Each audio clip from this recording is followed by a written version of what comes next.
ಉಸಿರು ನೊಂದನೆ ಹಿಡಿದು ರಾಜಾದಿರಾಜರ ಸ್ಥಾನದಲ್ಲಿ ಅವರು ಪಂಪ ರನ್ನರ ತೆರೆದು ಸನ್ಮಾನ ದಾನಗಳ ಪಡೆದಿಲ್ಲ, ತಲೆಯೋಳುಗಳಲ್ಲಿ ಬರೆದಿಡಲು ಬಯಸಲಿಲ್ಲ. ಜನಮನದ ಎದೆಯಲ್ಲಿ ವರುಷವೆಂತಾದರೂ ಶ್ರುತಿ ರೂಪದಲ್ಲಿ ಅರಿದು ಬಂದವು ಗಂಗೆಯಂತೆ, ಅವರ ಮನದಲ್ಲಿ ಕೊರೆದು ನಿಂತವು ಚಿತ್ರದಂತೆ. ಕನ್ನಡದ ಸಂಸ್ಕೃತಿಯು ಆನೆ ಸಂಸ್ಕೃತಿ ಎದುರು ತಲೆಬಾಗಬೇಕಿಲ್ಲ. ನಮ್ಮ ಸಿರಿಗನ್ನಡ ಕಾವ್ಯ ರಸವಾರಧಿಯು ನಿಜಕ್ಕೂ ರತ್ನಾಕರಂ. ಕನ್ನಡಕ್ಕೆ ಸೋಲಿಲ್ಲ, ಜಾನಪದಕ್ಕೆ ಅಂತ್ಯವಿಲ್ಲ ಎಂದು ಹೇಳುತ್ತಾ ಕನ್ನಡ ಜಾನಪದ ಪರಿಷತ್ ಬೆಂಗಳೂರು, ಜಿಲ್ಲಾ ಜಾನಪದ ಪರಿಷತ್ ಮಹಿಳಾ ಘಟಕ ಚಿಕ್ಕಮಗಳೂರು ವತಿಯಿಂದ ಕನ್ನಡ ಜಾನಪದ ಪರಿಷತ್ನ ಜಿಲ್ಲಾ ದಶಮಾನೋತ್ಸವ ಹಾಗೂ ಪ್ರಶಸ್ತಿ ಪ್ರದಾನ ಸಮಾರಂಭ ಕಾರ್ಯಕ್ರಮವನ್ನು ನಮ್ಮ ಶಾಲೆಯಲ್ಲಿ ಹಮ್ಮಿಕೊಂಡಿದ್ದು, ಈ ಕಾರ್ಯಕ್ರಮವನ್ನು ಪ್ರಾರ್ಥನೆ ಮೂಲಕ ಆರಂಭಿಸೋಣ ಎಂದು ಹೇಳುತ್ತೇನೆ.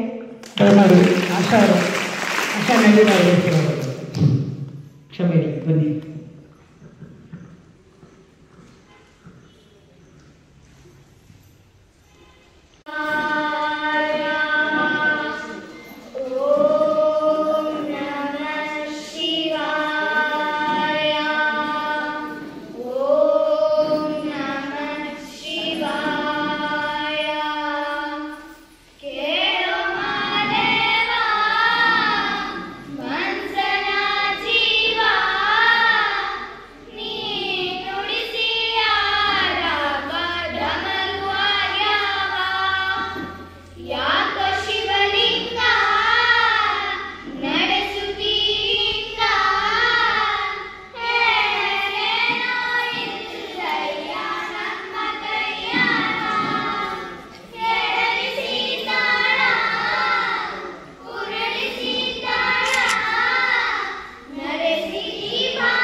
ಜಾನಪದ ಪರವಾಗಿ ವೇದಿಕೆಯ ಗಣ್ಯರ ಪರವಾಗಿ ನಿಮ್ಮೆಲ್ಲರ ಪರವಾಗಿ ಹೃತ್ಪೂರ್ವಕವಾದ ಸ್ವಾಗತವನ್ನು ಬಯಸ್ತಾ ಇದ್ದೇನೆ.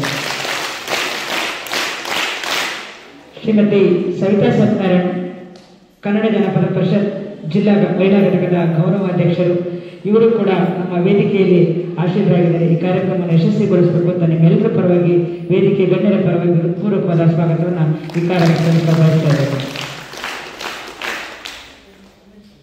ಸಾಧಕರಿಗೆ ಪ್ರಶಸ್ತಿ ಪ್ರದಾನವನ್ನು ಮಾಡಲಿಕ್ಕೆ ಶ್ರೀಯುತ ಆರ್ ದೇವೇಂದ್ರಪ್ಪ, ಕಾರ್ಯನಿರ್ವಹಣಾ ಅಧಿಕಾರಿಗಳು, ತಾಲೂಕು ಪಂಚಾಯತ್ ತರೀಕೆಗೆ ಇವರು ಈಗ ತಾನೇ ಆಗಮಿಸಿದರೆ ಅವರನ್ನು ಕೂಡ ಈ ನಮ್ಮ ದಶಮಾನೋತ್ಸವದ ಪರವಾಗಿ, ಜಾನಪದ ಪರಿಷತ್ತಿನ ಪರವಾಗಿ, ನಮ್ಮ ಈ ಶಾಲೆಯ ಮಕ್ಕಳು ಎಲ್ಲರ ಪರವಾಗಿ ಹೃತ್ಪೂರ್ವಕವಾದ ಜಾನಪದ ಕಲೆಯನ್ನು ಎಲ್ಲ ಕಡೆ ಪ್ರಚಾರ ಮಾಡಿರ್ತಕ್ಕಂಥ ರಾಷ್ಟ್ರ ಪ್ರಶಸ್ತಿ ಪುರಸ್ಕೃತ ಜಾನಪದ ಅಕಾಡೆಮಿ ಸದಸ್ಯರಾಗಿರ್ತಕ್ಕಂಥ ಶ್ರೀಮತಿ, ಹಾಗೆ ಕನಕ ಪ್ರಶಸ್ತಿಯೂ ಕೂಡ ಅವರಿಗೆ ಆಗಿದೆ, ಶ್ರೀಮತಿ ಲಕ್ಷ್ಮೀ ದೇವಮ್ಮ ಹಿರಿಯರು, ಅವರಿಗೂ ಕೂಡ ಅಧಿಕಾರಿಗಳು, ತುಂಬ ಜಾನಪದ ಆಸಕ್ತರು, ಒಳ್ಳೆಯ ಗಾಯಕರು ಕೂಡ ವೃತ್ತಿ ಜೊತೆಯಲ್ಲಿ ಅವರಿಗೆ ನಮ್ಮ ಈ ಕಾರ್ಯಕ್ರಮದಲ್ಲಿ ಭಾಗಿಯಾಗಲಿಕ್ಕೆ ತುಂಬ ಉತ್ಸುಕತೆಯಿಂದ ಚುನಾವಣೆಯ ಕೆಲಸದ ಒತ್ತಡದಲ್ಲೂ ಕೂಡ ನಮ್ಮ ಈ ಕಾರ್ಯಕ್ರಮಕ್ಕೆ ಬಂದಿದ್ದಾರೆ.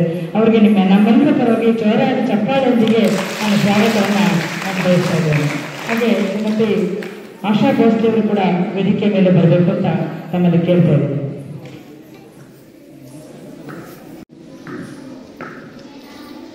ಆಚಾರ ಕರಸಲು ನೀತಿಯಲ್ಲಿ ಪ್ರಭುವಾಗು, ಆಚಾರ ಕರಸಲು ನೀತಿಯಲ್ಲಿ ಪ್ರಭುವಾಗು, ಮಾತಿನಲ್ಲಿ ಚೂಡಮಣಿಯಾಗು ಮಣಿಯಾಗು, ಮಾತಿನಲ್ಲಿ ಚೂಡ ಮಣಿಯಾಗು ನನ್ನ ಕಂದ, ಮಾತಿನಲ್ಲಿ ಚೂಡ ಮಣಿಯಾಗು ನನ್ನ ಕಂದ, ಜ್ಯೋತಿಯೇ ನೀನಾಗು ಜಗಕ್ಕೆಲ್ಲ ಜಗಕ್ಕೆಲ್ಲ. ಶರಣೆಂಬೆ ಶಿವನಿಗೆ, ಶರಣೆಂಬೆ ಗುರುವಿಗೆ, ಶರಣೆಂಬೆ ಶಿವನಿಗೆ, ಶರಣೆಂಬೆ ಗುರುವಿಗೆ, ಶರಣೆಂಬೆ ಶಿವನ ಮಡದಿಗೆ ಮಡದಿಗೆ, ಶರಣೆಂಬೆನೇ ಶಿವನ ಮಡದಿ ಗೌರಮ್ಮಗೆ, ಶರಣೆಂದು ಕೈಯ ಮುಗಿದೇನೋ ಮುಗಿದೇನೋ.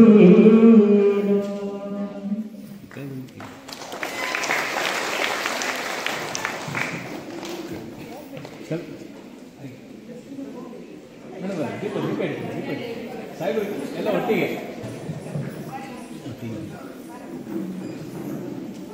ಈ ಕಡೆ ನೋಡಿ, ಈ ಕಡೆ ನೋಡಿ.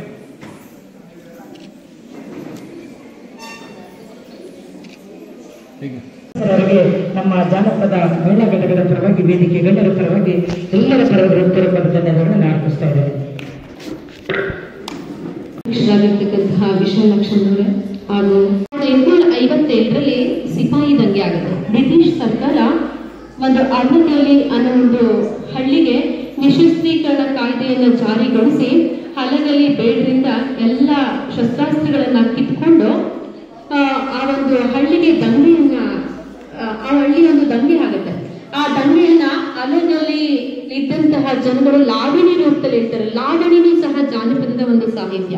ಹೇಳ್ತಾರೆ ಅವರು, ಹಲಗಲಿ ದಂಗೆ ಆಗಿದ್ದನ್ನ ಕೊಡಲಿ ಕೋರೆ ಕೂಡ ಕಬ್ಬಿನ, ಮೊಸರು ಬೇಳೆ ಹಾಲ, ಉಪ್ಪು ಎಣ್ಣೆ ಅರಿಶಿನ ಜೀರಿಗೆ ಅಕ್ಕಿ ಸರ್ಕಾರಿ ಬೆಲ್ಲ, ದಂಗಿನ ಚೇರಗಿ ಮಂಗಳಸೂತ್ರ ಓದಾಡೋ ಬೀಸುಗಲ್ಲ, ಹಾಳಾಗಿ ಹೋಯಿತು ಅತ್ತು ವರ್ಣಿಸಿ ಹೇಳಲಿ ನಾನಿಷ್ಟ. ಆ ಲಾವಣಿಯಲ್ಲಿ ಹೇಳ್ತಾರೆ, ಎಲ್ಲ ಹಾಳಾಗೋಯ್ತು, ಎಲ್ಲದನ್ನು ಸುಟ್ಟು ಬೂದಿ ಮಾಡಿ ಎಲ್ಲದನ್ನು ಕಿತ್ತು ಬಿಸಾಕಿ ಅವರ ಒಂದು ಅಲಗಲಿ ಗುರ್ತಿಡಿಯೋದಕ್ಕೆ ಆಗುದಿಲ್ಲ, ಆ ರೀತಿಯಲ್ಲಿ ಮಾಡ್ತಾರೆ. ಅಂತಹ ಒಂದು ಸ್ಥಿತಿಯನ್ನ ಲಾವಣಿ ಮುಖಾಂತರ ಹೇಳ್ತಾರೆ. ಅಂದ್ರೆ ಜಾನಪದ ದಶಮಾನೋತ್ಸವ ಅಲ್ಲ, ಶತಮಾನೋತ್ಸವವನ್ನ ಆಚರಿಸುವಂತಹ ಇತಿಹಾಸವನ್ನ ಹೊಂದಿದೆ ಅನ್ನೋದಕ್ಕೆ ಇದು ಒಂದು ಉದಾಹರಣೆ ನಮಗೆ ಸಾಕು. ಇನ್ನು ಹೇಳ್ತಾ ಹೋದ್ರೆ ಈ ಜಾನಪದ ಅಂತ, ಇಂತ ಮದುವೆ ಕೂಡಿ ನಾ ಹಿಂಗೆ ಬಾಳುವೆ ಮಾಡಲೆ, ಯವ್ವ ಹಿಂಗೆ ಬಾಳಲೆ, ಇಂತ ಮದುವೆ ಕೂಡಿ ನಾ ಹಿಂಗೆ ಬಾಳುವೆ ಮಾಡಲೆ, ಇಟ್ಟು ಅಂದ್ರೆ ನನ್ನ ಗಂಡ, ಇಟ್ಟು ಅಂದ್ರೆ ನನ್ನ ಗಂಡ ಸಿಕ್ಕುತ್ತಾನೆ ಸಿಡ್ಕುತ್ತಾನೆ, ಕಕ್ಕೆಕಾಯಿ ನಂಗೆ ಗುಕ್ಕು ಮಾಡಿ ನುಂಗುತ್ತಾನೆ, ಯವ್ವ ನಾ ಹಿಂಗೆ ಬಾಳಲೆ, ಇಂಥ ಮೂದೇವಿ ಕೂಡಿ ನಾ ಹಿಂಗೆ ಬಾಳುವೆ ಮಾಡಲೆ. ಬಾಣ ಅಂದ್ರೆ ನನ್ನ ಗಂಡ, ಬಾಣ ಅಂದ್ರೆ ಅನ್ನ, ಬಾಣ ಅಂದ್ರೆ ನನ್ನ ಗಂಡ ಬಾಗುತ್ತಾನೆ ಬದುಕುತ್ತಾನೆ, ಬಾಣ ಅಂದ್ರೆ ನನ್ನ ಗಂಡ ಬಾಗುತ್ತಾನೆ ಬದುಕುತ್ತಾನೆ. ಬಾಳೆಕಾಯಿ ನಂಗೆ ಗುಕ್ಕು ಮಾಡಿ ನುಂಗುತ್ತಾನೆ ಯವ್ವ ನಾ ಹಿಂಗೆ ಬಾಳಲೆ. ಇಂಥ ಮೂದೇವಿ ಕೂಡಿ ನಾ ಹಿಂಗೆ ಬಾಳುವೆ ಮಾಡಲೆ. ಹಿತ್ತಲಿಗೆ ಹೋಗಲಾರ ಹಿಡಿ ಹೂವು ತರುಲಾರ, ಹಿತ್ತಲಿಗೆ ಹೋಗಲಾರ ಹಿಡಿ ಹೂವು ತರುಲಾರ. ಇಟ್ಟವ್ರ ಮನೆಗೆಲ್ಲ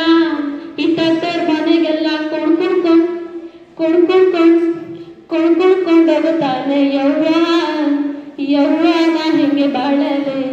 ಇಂಥ ಮೂದೇವಿ ಕೂಡಿ ನಾ ಹಿಂಗೆ ಬಾಳುವೆ ಮಾಡಲೆ. ಬಾರ ಮೇಲೆ ಹೋಗಲಾರ ಕುರಿಯನಂತೂ ಕಾಯಲಾರ, ಬಾರ ಮೇಲೆ ಹೋಗಲಾರ ಕುರಿಯನಂತೂ ಕಾಯಲಾರ. ಕುರಿ ಕುಯ್ದೋರ್ ಮನೆಗೆಲ್ಲ ಕರಿದಿದ್ರು ಯವ್ವ ಕರಿದಿದ್ರು ಹೋಗುತ್ತಾನೆ ಯವ್ವ ನಾ ಹಿಂಗೆ ಬಾಳಲೆ. ಇಂಥ ಮೂದೇವಿ ಕೂಡಿ ನಾ ಹಿಂಗೆ ಬಾಳುವೆ ಮಾಡಲೆ. ಯಪ್ಪನ್ನ ಮೂದೇವಿನ ಕಿವುಡನ್ನ ಎದುರಿಸೆ ಗದ್ದೆಗೋಗಣ.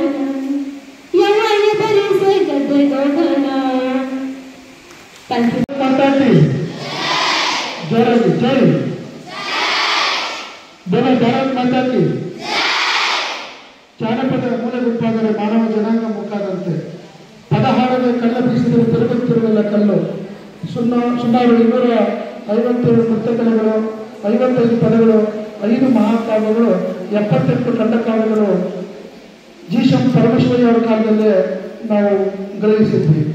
ಎಲ್ಲದಕ್ಕಿಂತ ಮುಖ್ಯವಾಗಿ ಕೃಷಿ ಸಂಸ್ಕೃತಿಯಿಂದ ಜಾನಪದ ಹುಟ್ಟಿದ್ದು, ಅದನ್ನು ಉಳಿಸಿದಂಥವ್ರು ಹೆಣ್ಣು ಮಕ್ಕಳು. ಅದರಿಂದ ಈ ರಾಜ್ಯದಲ್ಲಿ ಮಹಿಳಾ ಘಟಕಗಳನ್ನು ಪ್ರಥಮವಾಗಿ ರಾಯಚೂರಲ್ಲಿ ಪ್ರಮುಖವಾಗಿ ಇವತ್ತು 7 ಜಿಲ್ಲೆಗಳಲ್ಲಿ ಮಹಿಳಾ ಘಟಕಗಳನ್ನು ನಾಡಿನಾದ್ಯಂತ ರಚಿಸಿ ಜಾನಪದದಲ್ಲಿ ಮಹಿಳಾ ಸಬಲೀಕರಣವನ್ನು ಕಾಣುವಂಥ ಒಂದು ಹೊಸ ಮುನ್ನೋಟವನ್ನು ಕನ್ನಡ ಜಾನಪದ ಪರಿಷತ್ ಹೊಂದಿದೆ. ತನ್ನ ದಶಮಾನೋತ್ಸವದ ಸಂದರ್ಭದಲ್ಲಿ ರಾಜ್ಯದ ಎಲ್ಲ ಘಟಕಗಳಲ್ಲೂ ಸಹ 10 ಮೂಲ ಕಲಾವಿದರನ್ನು ಗುರುತಿಸಿ ಅವ್ರನ್ನ ಪ್ರಶಸ್ತಿ ಕೊಡ್ತಕ್ಕಂಥ ಒಂದು ಕೆಲಸ ಇಡೀ ನಾಡಿನಾದ್ಯಂತ ಮಾಡ್ತಾ ಬರ್ತಾ ಇತ್ತು. ಈಗ ಚಿಕ್ಕಮಗಳೂರು ಜಿಲ್ಲಾ ಮಹಿಳಾ ಘಟಕದ ವತಿಯಿಂದ ನಡೀತಾ ಇದೆ. ವೇದಿಕೆ ಮೇಲೆ ಇರ್ತಕ್ಕಂಥ ಪುಸ್ತಕ ಬಿಡುಗಡೆ ಮಾಡಿದಂಥ ಕಾಂತರಾಜ್ ಸರ್ ಅವರು, ಕ್ರಿಯಾಶೀಲ ಜಿಲ್ಲಾಧ್ಯಕ್ಷರು ಆದಂಥ ವಿಶಾಲಕ್ಷಮ್ಮ ಮೇಡಮ್ ಹಾಗೂ ಓಣಿತೋಟ ರತ್ನಾಕರ್ ಸರ್ ಅವರು, ತಾಲೂಕ್ ಪಂಚಾಯತಿ ಕಾರ್ಯನಿರ್ವಾಹಕ ಅಧಿಕಾರಿಗಳು ಆದಂಥ ಶ್ರೀ ಪ್ರಶಸ್ತಿ ಪ್ರದಾನ ಮಾಡಿದಂಥ ದೇವೇಂದ್ರಪ್ಪ ಸರ್ ಅವರೇ, ಚರಣ್ ರಾಜ್ ಸರ್ ಅವರೇ, ಕಾಂತಪ್ಪ ಸರ್ ಅವರೇ, ವಿಜಯಗುಪ್ಪ ಸರ್ ಅವರೇ, ಗೌರವಾಧ್ಯಕ್ಷರೇ ಹಾಗೂ ಎಲ್ಲದಕ್ಕಿಂತ ಮುಖ್ಯ ಜಾನಪದದ ಒಂದು ಕೋಶ ಅಂತಲೇ ಹೇಳ್ಬೋದು ಡಾಕ್ಟರ್ ಮಂಜುಳ ಉಳ್ಳಳ್ಳಿ ಮೇಡಮ್ ಅವರು ಈಗಲ್ಲ 25-30 ವರ್ಷಗಳಿಂದ ನಮ್ಮ ಜೊತೆಗೆ ಅವರು ನಿಜವಾಗ್ಲೂ ನಮ್ಮಂಥ ಭಾಳಷ್ಟು ಯುವಕರಿಗೆ ಪ್ರೇರಣೆ ಆಗಿದ್ದಾರೆ. ಅವರು ವೇದಿಕೆಯಲ್ಲಿದ್ದಾರೆ. ಅವ್ರನ್ನ ಸ್ಮರಿಸ್ಕೊಳ್ತಾ ಇವತ್ತು ದಶಮಾನೋತ್ಸವದಲ್ಲಿ ಸುಮಾರು 10 ಜನಕ್ಕೆ ನಾವು ಪ್ರಶಸ್ತಿ ಕೊಡ್ತಾ ಇದ್ದೀವಿ. ಅವರಿಗೆ ಪ್ರಶಸ್ತಿ ಕೊಡ್ತಾ ಇರತಕ್ಕಂಥದ್ದು ಏನಕ್ಕೆ ಅವ್ರನ್ನ ಗುರುತಿಸೋದು ಮಾತ್ರ ಅಲ್ಲ, ಮುಂದಿನ ದಿನಗಳಲ್ಲಿ ಜಾನಪದದ ಒಂದು ದಾಖಲೀಕರಣ ಮತ್ತು ಒಂದು ಕಲಾವಿದರ ಸಮೀಕ್ಷೆ ಸಹ ಕನ್ನಡ ಜಾನಪದ ಪರಿಷತ್ ಕೈಗೊಳ್ತಾ ಇದೆ. ಯಾಕಂದ್ರೆ ಇವತ್ತು ನಾಯಿ ಕೋಳಿಗಳಿಗೂ ಸಹ ಒಂದು ಸಮೀಕ್ಷೆ ಆಗಿದೆ. ಅದು ಜನಪದ ಕಲಾವಿದರ ಸಮೀಕ್ಷೆ ಈ ರಾಜ್ಯ ಸರ್ಕಾರದಲ್ಲಿ ಆಗಿಲ್ಲ. ಅದನ್ನು ಮನಗೊಂಡಿಗಾಗ 15 ಜಿಲ್ಲೆಯ ಕಲಾವಿದರ ಸಮೀಕ್ಷೆ ಆಗಿದೆ.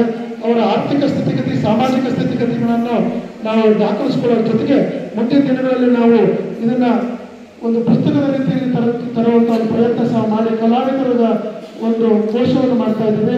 ಮಾನ್ಯ ಜನ ಸರ್ಕಾರದಲ್ಲಿ ಈಗಾಗಲೇ ನಮ್ಮ ಬೇಡಿಕೆ ಆದಮೇಲೆ 2,000 ಇದ್ದಂಥ ಮಾರ್ಚಾರ್ಸ್ನ 500 ರೂಪಾಯಿ ಹೆಚ್ಚು ಮಾಡಿದ್ದಾರೆ. ಆ ಪಕ್ಕದ ತೆಲಂಗಾಣ ರಾಜ್ಯದಲ್ಲಿ 10,000 ಇದೆ, ಅಂದರೆ ಸರ್ಕಾರ 500 ಜಾಸ್ತಿ ಮಾಡಿದೆ. ಮುಂದಿನ ವರ್ಷದ ಬಜೆಟಲ್ಲಿ ಇನ್ನೊಂದು 1,000 ಆದರೂ ಜಾಸ್ತಿ ಮಾಡಲಿ ಅಂತ ಸರ್ಕಾರವನ್ನು ಆಗ್ರಹಿಸ್ತಾ, ಮಹಿಳೆಯ ಘಟಕದ ವತಿಯಿಂದ ಈಗ ತರೀಕೆರೆಯಲ್ಲಿ ವಿಶಾಲಾಕ್ಷಮ್ಮವರು ನಾವೆಲ್ಲ ಚರ್ಚೆ ಮಾಡಿದ ಮೇಲೆ ಈ ತರೀಕೆರೆಯಲ್ಲಿ ಪ್ರಥಮ ರಾಜ್ಯ ಮಹಿಳಾ ಜಾನಪದ ಸಮ್ಮೇಳನವನ್ನು ತರೀಕೆರೆಯಲ್ಲಿ ನಾವು ಅಕ್ಟೋಬರ್ ನವೆಂಬರ್ ಒಳಗಡೆ ಮಾಡ್ತೀವಿ. ಆ ಸಮ್ಮೇಳನಕ್ಕೆ ವೇದಿಕೆಯಲ್ಲಿರ್ತಕ್ಕಂಥ ಎಲ್ಲ ಗಣ್ಯರಾಗಿ ಮುಂದಿರ್ತಕ್ಕಂಥವರೆಲ್ಲ ಸೇರಿ ಸಮ್ಮೇಳನ ಯಶಸ್ವಿಗೊಳಿಸೋಣ. ಜಾನಪದ ಜಾತಿ ಧರ್ಮಕ್ಕೆ ಸಿಕ್ಕಲ್ಲ, ಅದಕ್ಕೊಂದು ಚೌಕಟ್ಟಿಲ್ಲ. ಜಾನಪದ ಧರ್ಮಾತೀತವಾದದ್ದು, ಜಾತ್ಯತೀತವಾದದ್ದು, ಎಲ್ಲ ಸಮುದಾಯಗಳಲ್ಲೂ ಸಹ ಜಾನಪದ ಇದೆ. ಮುಸ್ಲಿಂ ಜಾನಪದ ಸಾಹಿತ್ಯ ಇದೆ, ಕ್ರೈಸ್ತ ಜಾನಪದ ಸಾಹಿತ್ಯ ಇದೆ, ಬೌದ್ಧ ಜಾನಪದ ಸಾಹಿತ್ಯ ಇದೆ. ಎಲ್ಲ ಸಾಹಿತ್ಯಗಳಿಗೆ ಮೂಲ ಜಾನಪದ ಅಂತ ಹೇಳ್ತಾ ನಾನು ಹೆಚ್ಚು ಮಾತಾಡಿದೆ. ಬಹಳಷ್ಟು ವೇದಿಕೆ ಗಣ್ಯರಿಂದ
ರಾಜ್ಯಾಧ್ಯಕ್ಷರಾಗಿರ್ತಕ್ಕಂಥ ಶ್ರೀಯುತ ಡಾಕ್ಟರ್ ಜಾನಪದ ಎಸ್ ಬಾಲಾಜಿ ಸರ್ ಅವರೇ, ಅದೇ ರೀತಿ ವೇದಿಕೆಯಲ್ಲಿ ಉಪಸ್ಥಿತರಿರುವ ನಮ್ಮ ಜಿಲ್ಲಾಧ್ಯಕ್ಷರಾಗಿರ್ತಕ್ಕಂಥ ಶ್ರೀ ಕಾಂತಪ್ಪ ಅವರೇ, ಅದೇ ರೀತಿ ವೇದಿಕೆಯಲ್ಲಿ ಉಪಸ್ಥಿತರಿರುವ ನಾವು ಕೂಡ ಈ ಪುಸ್ತಕ ಬರವಣಿಗೆ ಹಾಗೂ ಜಾನಪದ ಸೇವೆಗಳನ್ನು ಸಂಗ್ರಹ ಮಾಡಿಕೊಂಡಿರುವುದು ಅದರ ಪುಸ್ತಕದಲ್ಲಿ ಸಂಪೂರ್ಣವಾಗಿ ಗುರುತಿಸಿಕೊಂಡಿರ್ತಕ್ಕಂಥ ನಮ್ಮ ಉಪನಿರ್ದೇಶಕರಾಗಿರ್ತಕ್ಕಂಥ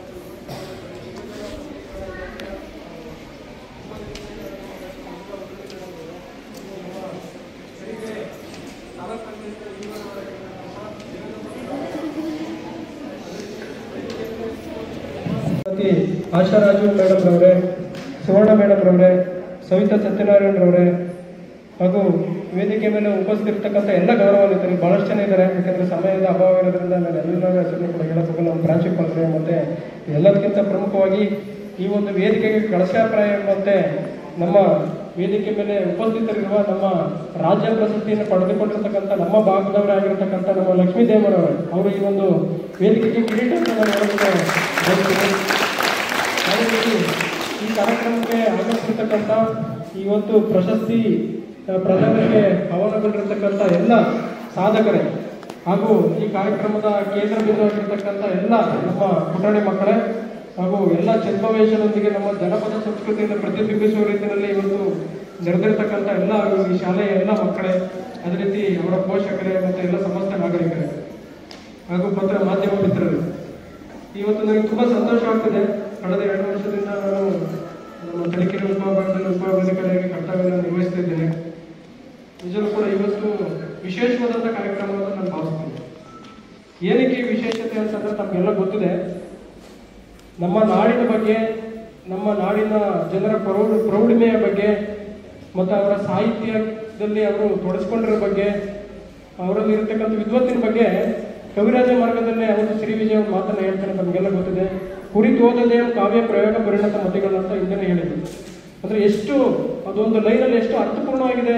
ನಮ್ಮ ಕನ್ನಡ ಜನರ ಪ್ರೌಢಿಮೆ ಅಂದಿನ ಕಾಲದಲ್ಲಿ ಆಗಿತ್ತು ಅನ್ನೋದ್ರ ಬಗ್ಗೆ ಎಷ್ಟು ಸೊಗಸಾಗಿ ಕಟ್ಕೊಟ್ಟಿದ್ದಾರಪ್ಪ ಅದೊಂದು ಸೆಂಟೆನ್ಸ್ ಹೇಳಿ ಅಂತಂದ್ರೆ, ಕುರಿತು ಓದದೆ ಕಾವ್ಯ ಪ್ರಯೋಗ ಪರಿಣತ ಮತಿಗಳು. ಅಂದ್ರೆ ನಮ್ಮ ನಾಡಿನ ಜನ, ಅಂದಿನ ಜನ ಯಾವುದೇ ಪುಸ್ತಕವನ್ನು ಓದಿರಲಿಲ್ಲ, ಯಾವ ವಿಶ್ವವಿದ್ಯಾಲಯದಲ್ಲಿ ಅವರು ಡಿಗ್ರಿ ಪಡ್ಕೊಂಡಿರಲಿಲ್ಲ, ಯಾವ ಶಾಲೆಗಳಿಗೆ ಓದಿರಲಿಲ್ಲ, ಏನು ಕೂಡ ಓದ್ಕೊಂಡಿದ್ರು ಕೂಡ ಕಾವ್ಯವನ್ನು ರಚಿಸ್ತಕ್ಕಂಥ ಒಂದು ಪ್ರೌಢಿಮೆಯನ್ನು ಹೊಂದಿರ್ತಂಥ ಜನ ನಮ್ಮ ಕನ್ನಡ ನಾಡಿನ ಜನ. ಅಂತಹ ನಾಡಿನಲ್ಲಿ ಹುಟ್ಟಿರ್ತಕ್ಕಂಥ ನಾವೇ ಧನ್ಯರು ಅಂತ ಈ ಸಂದರ್ಭದಲ್ಲಿ ಹೇಳ್ತಾ, ಅದರಲ್ಲೂ ಪ್ರಮುಖವಾಗಿ ತಮಗೆಲ್ಲ ಗೊತ್ತಿದೆ, ಕನ್ನಡ ಸಾಹಿತ್ಯ ಅಂದ್ಕೂಡ್ಲೆ, ಈ ಸಾಹಿತ್ಯ ಅಂತ ಅಂದ್ಕೂಡ್ಲೆ ನಮಗೆ ಒಂದ್ಸಲ ಭಯ ಆಗುತ್ತೆ. ಸಾಹಿತ್ಯ ಅಥವಾ ಈ ಹಳೆಗನ್ನಡ ಇರ್ಬೋದು, ನಡುಗನ್ನಡ ಇರ್ಬೋದು, ಹೊಸಗನ್ನಡ ಇರ್ಬೋದು, ನವ್ಯ ಇರ್ಬೋದು, ನವೋದಯ ಇರ್ಬೋದು, ಈ ರೀತಿ ಸಾಹಿತ್ಯ ಪ್ರಕಾರಗಳು ಏನು ಬೆಳೆದು ಬಂದು ಇವನ್ನೆಲ್ಲ ನೋಡಿದಾಗ ಪಂಪ, ರನ್ನ, ಕುಮಾರವ್ಯಾಸ, ರತ್ನಾಕರವರ್ಣಿ, ಕುವೆಂಪುರವರು ಮತ್ತು ಇತ್ತೀಚಿನ ಸಮಕಾಲೀನ ಅವರ ಸಮಕಾಲೀನ ಒಂದು ಕವಿಗಳನ್ನು, ಕವಿ ಅಂದ್ಕೊಂಡ್ರೆ ನಮ್ಗೊಂಥರ ಬಿಡಪ್ಪ ಅವರಂತ ವಿದ್ವಾಂಸರು, ಅವರು ಚೆನ್ನಾಗಿ ಓದ್ಕೊಂಡಿರ್ತಾರೆ, ಚೆನ್ನಾಗಿ ಪದ ಪುಂಜ ಅವರಲ್ಲಿರುತ್ತೆ, ಕಾವ್ಯವನ್ನು ರಚನೆ ಮಾಡ್ತಾರೆ. ವಿದ್ವಾಂಸರು ಅನ್ನೋದು ಏನೋ ಒಂದು ಕಡೆ ನಮಗೆ ಕಾರಣಾರ್ಥಿ ಕಾಲದಲ್ಲಿ ನಮ್ಗೆ ಏನೋ ಒಂದು ಕಡೆ ಅವ್ರ ಮೇಲೆ ಒಂದು ಗೌರವ ಬರುತ್ತೆ, ಒಂದು ಭಯ ಇರುತ್ತೆ ನಮಗೆ ಅವ್ರ ವಿದ್ವತ್ತು ನೋಡಿ. ಆದರೆ ಜಾನಪದ ಅಂತ ಒಂದು ವಿಶೇಷತೆಯನ್ನ, ಜಾನಪದದ ವಿಶೇಷತೆ ಏನಪ್ಪಾ ಅಂತಂದ್ರೆ, ಇವತ್ತು ನಮ್ಮ ವೇದಿಕೆ ಮೇಲೆ ಯಾವುದೇ ಯೂನಿವರ್ಸಿಟಿನಲ್ಲಿ ಓದಿಲ್ಲ ಅಂತವರು ನಿಜ ರಾಜ್ಯ ಪ್ರಶಸ್ತಿಯನ್ನು ಪಡೆದು ಅವರಿರೋ ವಿದ್ವತ್ತನ್ನ ಅನಾವರಣಗೊಳಿಸಿ ರಾಜ್ಯ ಪ್ರಶಸ್ತಿ ಪಡೆದಂತ ನಮ್ಮ ಲಕ್ಷ್ಮೀದೇವರವರು ಯಾವುದೇ ಯೂನಿವರ್ಸಿಟಿಗಿಂತಲೂ ಮಿಗಿಲಾಗಿದ್ದಾರೆ ಅಂತ ನಾನು ಈ ಸಂದರ್ಭದಲ್ಲಿ ಹೇಳೋದಕ್ಕೆ ಬಯಸ್ತೇನೆ.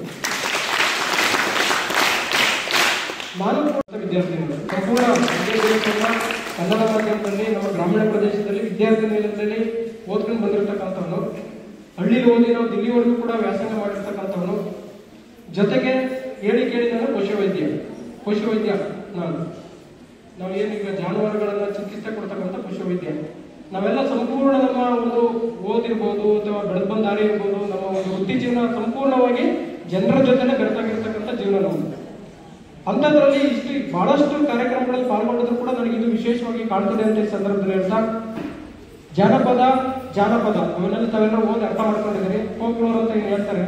ಇವಾಗ ಜನಪದ ಅಂತ ಅಂದ್ಕೊಂಡ್ರೆ ಕೆಲವು ಜನಸಿಗೆ ಬಿಡಪ್ಪ ಜನಪದ ಅಂದ್ರೆ ಜನಪದ ಗೀತೆಗಳು ಅಂತ ಅನ್ಕೊಳ್ತಾರೆ.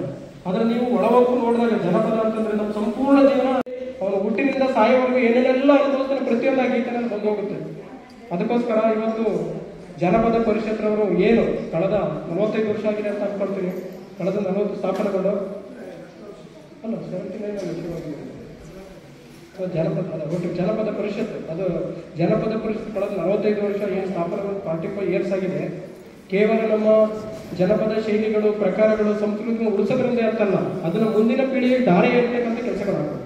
ಇವತ್ತಿನ ಏನಾಗಿದೆ, ಈಗ ನಮ್ಮೆಲ್ಲ ನಗರೀಕರಣ ಇರ್ಬೋದು, ಲಿಬರಲೈಸೇಷನ್ ಇಂದ ಏನಾಗ್ತಿದೆ, ನಮ್ಮ ಯುವ ಪೀಳಿಗೆ ಏನಾಗ್ತಿದೆ, ಜನಪದ ಗೀತೆಗಳನ್ನ ಮರೆತಿದ್ದಾರೆ, ನೃತ್ಯಗಳನ್ನ ಮರೆತಿದ್ದಾರೆ. ಏನೋ ಒಂದ್ ಕಡೆ ಇವತ್ತು ಇವರೆಲ್ಲ ನಮಗೆ ಇಷ್ಟ ಜನದಲ್ಲಿ ಇವರು ವಿಶೇಷವಾಗಿ ಕಾಣಿಸ್ತಾರೆ. ಯುವ ಪೀಳಿಗೆಗೆ ನಮ್ಗೆಲ್ಲ ಏನಪ್ಪ ಅಂದ್ರೆ ಅದೇ ರೀತಿ ಬೆಳೆದು ಬಂದಿರ್ತಕ್ಕಂಥವ್ರು ನಾವು. ಇವತ್ತು ನಮ್ಗೆ ಅದು ವಿಶೇಷವಾಗಿ ಕಾಣಿಸ್ತದೆ. ಯಾವ್ದಾದ್ರು ಒಂದು ಕಾರ್ಯಕ್ರಮ ಮಾಡಿದಾಗ ನಾವು ಡೊಳ್ಳು ಕುಣಿತ, ವೀರಗಾಸೆ ಅಥವಾ ಯಾವ್ದಾದ್ರು ಒಂದು ದೇವ್ರ ಕುಣಿತ ಈ ಥರದಲ್ಲಿ ಕರೆಸ್ಬೇಕು ಅಂತೀವಿ. ಆದ್ರೆ ನಮ್ಮ ಒಂದು ಬಾಲ್ಯ ಜೀವನದ ನಾವೆಲ್ಲ ಜೊತೆಗೆ ಬೆಳ್ಕೊಂಡು ಬಂದಿರ್ತಕ್ಕಂಥವ್ರು ನಾನು ಹುಟ್ಟಿದ ಹಳ್ಳಿನಲ್ಲಿ ಒಂದು ರಂಗದಬ್ಬ ಅಂತ ಮಾಡ್ತಾರೆ ನಮ್ಮ ಗ್ರಾಮದಲ್ಲಿ. ಅಲ್ಲಿ ರಂಗದಬ್ಬದಲ್ಲಿ ಬಹಳಷ್ಟು ಪ್ರಕಾರಗಳ ಜನಪದ ಪ್ರಕಾರಗಳನ್ನ ಮಾಡ್ತಾ ಇದ್ರು. ಹಿಂದೆ ಏನು ನಮ್ಮ ಕಡೆ ಪಾಳಗಾಡಿಕೆ ಹಾಕೋಂಥದ್ದಿರ್ಬೋದು, ಮೈಗೆಲ್ಲ ಕಪ್ಪನ್ನು ಹೊಡೆಸ್ಕೊಂಡು ಮಕ್ಕಳನ್ನ ಓಡಿಸ್ಕೊಂಡು ಹೋಗೋಂಥದ್ದಿರ್ಬೋದು, ನಮ್ಮ ಕಡೆ ಇದ್ದು ತಮಟೆ ಬಿಡ್ಕೊಂಡು ಡ್ಯಾನ್ಸ್ ಮಾಡ್ಕೊಂಡು ಹೋಗೋಂಥದ್ದಿರ್ಬೋದು. ಇವೆಲ್ಲ ನಾವು ಜೊತೆಗೆ ಮಾಡ್ಕೊಂಡು ಬಂದಂಥದ್ದು. ಮತ್ತೆ ನಮ್ಮ ಕಡೆ ಯುಗಾದಿ ಹಬ್ಬದಲ್ಲಿ ಒಂದು ಹೊನ್ನಾರು ಅಂತ ಕಟ್ತೀವಿ ನಮ್ಮ ಹಳ್ಳಿ ಗ್ರಾಮದಲ್ಲಿ. ಹೊನ್ನಾರು ಅಂತಂದ್ರೆ ಏನಪ್ಪಾ ಅಂತಂದ್ರೆ, ಆ ಒಂದು ಯುಗಾದಿ ಹಬ್ಬದ ದಿನ ಇರ್ತಕ್ಕಂಥ ರೈತರು ತಮ್ಮ ಏನು ಎಲ್ಲ ನೇಗಿಲು, ನೊಗ ಮತ್ತೆ ಎತ್ತುಗಳನ್ನ ಹೊಡ್ಕೊಂಡು ಅದನ್ನ ಬಹಳ ಇದ್ರವಾಗಿ ವೈಭವೀಕರಿಸಿ ಅದನ್ನ ಬಹಳ ಕಾಂಪಿಟೇಟಿವ್ ಆಗಿ ಅದನ್ನ ಅಲಂಕರಿಸಿ ಆ ದೇವಸ್ಥಾನದ ಮುಂದೆ ಬರ್ತಾ ಇದ್ರು. ಅಲ್ಲಿಗೆ ಬಂದು ಎಲ್ಲ ಒಂದ್ ಕಡೆ ಸೇರೋದು ನೋಡಕ್ಕೆ ಬಹಳಷ್ಟು ಸಂತೋಷ ಆಗ್ತಿತ್ತು. ಅದನ್ನ ಅಲ್ಲಿರ್ತಕ್ಕಂಥ ಒಂದು ದೇವರ ತೀರ್ಥವನ್ನ ಎತ್ತುಗಳ ಮೇಲೆ ಹಾಕಿದ ನಂತರ ಎಲ್ಲರೂ ಕೂಡ ಒಟ್ಟಿಗೆ ಒಂದು ಹೊಲವನ್ನು ಉಳ್ತಾ ಇದ್ರು ನಮ್ಮ ಊರಲ್ಲಿ. ಅದು ನೋಡಕ್ಕೆ ಅಷ್ಟೇ ಕಣ್ತುಂಬಿಕೊಳ್ತಿದ್ವು ಅಂತ ಈಗ ಏನಾಗ್ತದೆ ಎಲ್ಲ ಅಳಿಸಿ ಹೋಗ್ತಾ ಇದೆ ಇವತ್ತು. ಅದನ್ನು ಉಳಿಸ್ತಕ್ಕಂಥ ಜವಾಬ್ದಾರಿ ನಮ್ಮೆಲ್ಲರ ಮೇಲಿದೆ. ಆ ಒಂದು ನಿಟ್ಟಿನಲ್ಲಿ ಈಗ ನಮ್ಮ ಏನು ಜನಪದ ಪರಿಷತ್ ಇರ್ಬೋದು, ಕರ್ನಾಟಕ ಜನಪದ ಪರಿಷತ್ ಇರ್ಬೋದು, ಪ್ರತಿಯೊಬ್ಬರು ಕೂಡ ಆ ಒಂದು ನಿಟ್ಟಿನಲ್ಲಿ ಇವತ್ತು ಪ್ರಯತ್ನ ಪಡ್ತಾ ಇದ್ರೆ ಅದಾಗಬೇಕಂದ್ರೆ ಈ ರೀತಿ ಕಾರ್ಯಕ್ರಮಗಳು ಪದೇ ಪದೇ ಆಗ್ತಾ ಇರಬೇಕು. ಇವತ್ತು ಪುಸ್ತಕ ಬಿಡುಗಡೆ ಮಾಡಿದ್ದಾರೆ. ವಿಶೇಷ ಶೈಲಿಯಲ್ಲಿ ಒಂಬಾಳೆಯನ್ನ ಓಪನ್ ಮಾಡೋದ್ರ ಮುಖಾಂತರ ಅದನ್ನು ನಮ್ಮ ಜನಪದ ಶೈಲಿನ ತೋರಿಸಿದ್ದಾರೆ. ಹಿಂದೆ ಹೇಳ್ತಿದ್ರು, ನಾವೆಲ್ಲ ಗಾದೆಗಳೆಲ್ಲ ಕೇಳ್ತಿದ್ವಿ, ನಮ್ಗೆ ಯಾರು ಕೂಡ ಇವತ್ತು ಬಂದು ಬುದ್ಧಿವಾದ ಹೇಳ್ಬೇಕಾದಂಥದ್ದು ಏನಿಲ್ಲ. ನಾವು ಇರ್ತಕ್ಕಂಥ ಗಾದೆಗಳನ್ನ ಸರಿಯಾಗಿ ಅರ್ಥ ಮಾಡ್ಕೊಂಡ್ರೆ ನಮ್ಮ ನಿಜ ಜೀವನವನ್ನು ಸರಿಯಾದ ರೀತಿ ಬದುಕಬಹುದು. ನಾವು ಹೇಳ್ತಾ ಇದ್ರು, ಗಾದೆಗಳು ವೇದಕ್ಕೆ ಸಮಾನ, ಗಾದೆ ಸುಳ್ಳಾದರೂ ವೇದ ಸುಳ್ಳಾಗೋದು, ವೇದ ಸುಳ್ಳಾದರೂ ಗಾದೆ ಸುಳ್ಳಾಗೋದು, ಗಾದೆಗಳು ನಮ್ಮ ಹಿರಿಯರ ಅನುಭವದ ಸಿಹಿ ಕೈಗಳ ಸಮ್ಮಿಶ್ರಣ, ಗಾದೆಗಳು ನಮ್ಮ ಸಂಸ್ಕೃತಿಯ ಪ್ರತೀಕ, ಗಾದೆಗಳು ನಮ್ಮ ಜೀವನವನ್ನು ಪರಿಪೂರ್ಣವಾಗಿ ಬದುಕಲು ನಮಗೆ ನೆರವಾಗ್ತವೆ ಅಂತ ನಾವೆಲ್ಲ ಓದ್ತಾ ಇದ್ದಾಗೆಲ್ಲ ನಿಜವಾಗ್ಲೂ ಕೂಡ ಅದನ್ನು ಒಳವಾಗಿ ನೋಡಿದಾಗ ಗಾದೆಗಳ ಪ್ರತಿಯೊಂದು ಗಾದೆಗಳನ್ನು ಕೂಡ ಅರ್ಥಪೂರ್ಣವಾಗಿರುತ್ತೆ. ಅದನ್ನು ನೀವೆಲ್ಲರೂ ಕೂಡ ಅದನ್ನ ಒಳಹೊಕ್ಕಿ ನೋಡಬೇಕು ಅಂತ ಈ ಸಂದರ್ಭದಲ್ಲಿ ಹೇಳ್ತಾ, ಹಿಂದೆ ಏನಾಗ್ತಿತ್ತು, ರಾಜ್ಯಾಶ್ರಯದಿಂದ ಜನಾಶ್ರಯದಂತ ಒಂದು ಕನ್ನಡ ಸಾಹಿತ್ಯ ಬಂದಿದೆ. ಹಿಂದೆ ಏನಾಗ್ತಿತ್ತು, ಈ ಕವಿಗಳನ್ನ, ಲೇಖಕರನ್ನ, ಒಳ್ಳೊಳ್ಳೆ ವಿದ್ವಾಂಸಗಳನ್ನ ಏನ್ ಮಾಡ್ತಿದ್ರು, ರಾಜರು ತಮ್ಮ ಆಸ್ಥಾನದಲ್ಲಿ ಇರಿಸ್ಕೊಳ್ತಿದ್ರು. ಅವ್ರ ಬಗ್ಗೆ ಉಗುಳಿಕೆ ಮಾತುಗಳನ್ನ ಆಡೋದಕ್ಕೆ, ಅವ್ರ ಬಗ್ಗೆ ಉಗುಳಿಕೆ ಪದಗಳನ್ನು ಬರೆಯೋದಕ್ಕೆ, ಉಗುಳಿಕೆ ಬಟರ್ನಾಗಿ ಅವ್ರನ್ನ ಇರಿಸ್ಕೊಳ್ತಿದ್ರು. ಅದನ್ನು ಓದಿದ್ರೆ ನಮ್ಗೆ ಎಲ್ಲರೂ ಕೂಡ ಹೇಳ್ಕೊಂಡ್ರೆ ಅವ್ರ ಅದ್ರ ಜೀವನ ಅರ್ಥ ಮಾಡ್ಕೊಳ್ತಾರೆ. ಅದರಲ್ಲಿ ಪ್ರಮುಖವಾಗಿ ಜಾನಪದ ಸಾಹಿತ್ಯಕ್ಕೂ ಮತ್ತು ಮಹಿಳೆಯರಿಗೆ ಬಹಳಷ್ಟು ಬರ್ತಿದ್ವಿ. ಅದರಲ್ಲಿ ಮಹಿಳೆಯರು ತಮ್ಮ ತವರ ಬಗ್ಗೆ ಅವರು ಜಾನಪದದಲ್ಲಿ ಬಹಳಷ್ಟು ಆಡಿ ಹೋಗ್ತಿದ್ದಾರೆ ಅವ್ರನ್ನ. ಅದಕ್ಕೆ ನಾನು ಇಲ್ಲಿ ನಾನೆಲ್ಲ ಓದಿದ ನೆನಪು, ನಾನು ಕನ್ನಡ ಸಾಹಿತ್ಯ ಓದಿದೆ, UPSC ಓದ್ಬೇಕಾದ್ರೆ ಕನ್ನಡ ಸಾಹಿತ್ಯ ಓದಿದೆ. ಅದರಲ್ಲಿ ಒಂದೆರಡು ಜಾನಪದ ಕಾಣಿಸ್ತೀನಿ, ತುಂಬಾ ಚೆನ್ನಾಗಿ ನೆನಪಾಯ್ತು ನನಗೆ, ಮಾರ್ಕ್ ಮಾಡ್ಕೊಂಡೆ. ಅದರಲ್ಲಿ ನೋಡಿ ಹೇಳ್ತಾರೆ, ತವ್ರ ಬಗ್ಗೆ ಹೆಣ್ಮಕ್ಳು ಹೇಳ್ತಾರೆ. ಹಿಂದೆ ಏನಾಗ್ತಿತ್ತು, ಬಾಣತನಕ್ಕೆ ಬಂದು ಹೆರಿಗೆ ಆದ ನಂತರದಲ್ಲಿ ಒಂದು 6 ತಿಂಗಳು 9 ತಿಂಗಳು ಮುಗಿದ ನಂತರದಲ್ಲಿ ಆ ಬಾಣತನ ಮುಗಿಸಿ ಮಗಳನ್ನ ವಾಪಸ್ ಗಂಡನ ಮನೆಗೆ ತಾಯಿ ಕಳಿಸ್ಕೊಡ್ಬೇಕಾದ್ರೆ ತವರ ಮನೆ ಬಗ್ಗೆ ಒಂದು ಹೆಣ್ಮಗಳು ಮಾತಾಡ್ತಕ್ಕಂಥ ಜಾನಪದ ಹಾಡು ಯಾವ ರೀತಿದೆ ಅಂತ ನೋಡಿ. ತೊಟ್ಟಿಲ್ಲ ಹೊತ್ಕೊಂಡು ತವ್ರ ಬಣ್ಣ ಉಟ್ಕೊಂಡು ಅಪ್ಪ ಕೊಟ್ಟೆಮ್ಮೆ ಹೊಡ್ಕೊಂಡು ತವರವರ ತಿಟ್ಟತ್ತಿ ತಿರುಗಿ ನೋಡೋಣ ಅಂತ ಇದೆ. ಅಂದ್ರೆ ಹಿಂದೆ ಬಾಣಂತನ ಮಾಡಿ ಆ ತೊಟ್ಲನ್ನ ಮಗುನ ಜೊತೆಗೆ ಒಂದು ಹಸುನ ಕಳಿಸ್ಕೊಡ್ತಿದ್ರು. ಹಿಂದೆ ಏನು ಹಸು ಕಳಿಸ್ಕೊಡ್ತಿದ್ರಪ್ಪ ಅಂತಂದ್ರೆ ಹಸುನ ಸಾಕೊಂಡು ಅದ್ರ ಬಂದಿರೋ ಹಾಲನ್ನು ಕರ್ಕೊಂಡು ಬೆಣ್ಣೆ ತುಪ್ಪ ಮೊಸರು ಮಾಡ್ಕೊಂಡು ತಿನ್ನಿ ನನ್ನ ಮಗಳು ನಮ್ಮ ಮೊಮ್ಮಗಳು ಚೆನ್ನಾಗಿರ್ಲಿ ಅಂತ. ಹಿಂದೆ ಇವತ್ತು ಆ ಸಂಸ್ಕೃತಿ ಇಲ್ಲ. ಇವತ್ತು ಅವನ್ ಮಾತನಾಡಿ ಕೊನೆಗೆ ತಿಟ್ಟತ್ತಿ ತಿರುಗಿ ನೋಡೆ ಆಳು ಅಂದ್ರೆ, ಈಗ ಹಿಂದೆ ಎಲ್ಲ ನಮ್ಗೆಲ್ಲ ಬಸ್ಸು ಕಾರು ಏನಿರಲಿಲ್ಲ, ನಡ್ಕೊಂಡೇ ಹೋಗ್ಬೇಕಾಗಿತ್ತು. ಅಂದ್ರೆ ಈ ದೂರ ಹೆಣ್ಮಕ್ಳು ಕೊಡ್ತಿರ್ಲಿಲ್ಲ, ಅಪ್ಪಕ್ಕೆ ದೂರಿಗೆ ಕೊಡ್ತಾ ಇದ್ರು.